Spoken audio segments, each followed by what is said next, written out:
বরবটি নিয়েছি কতগুলো, বরবটিগুলো ধুয়ে কেটে নেব, কারণ এগুলো দিয়ে আমি আজকে ভর্তা বানাবো। বরবটিগুলো এখন আমি মিক্সি বাটিতে দিয়ে দেবো। কটা রসুন নিয়েছি, কটা কালো জিরে মানে কাঁচা লঙ্কা নিয়েছি, আর বরবটিগুলো এখন আমি মিক্সির বাটিতে দিয়ে দেবো।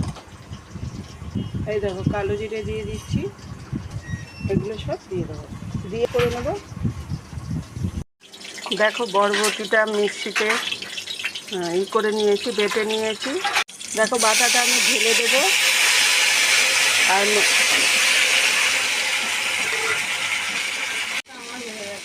দেখো একটু হলুদ দিয়ে দিয়েছি বরবটি বাটাতে, মানে ভর্তা, কেউ টালা বলে কেউ ভর্তা বলে। তার মধ্যে একটু আমি নারকেল কোড়া দিয়ে দিচ্ছি,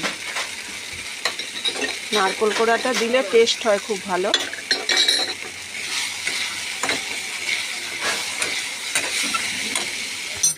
ভর্তা হয়ে গেছে,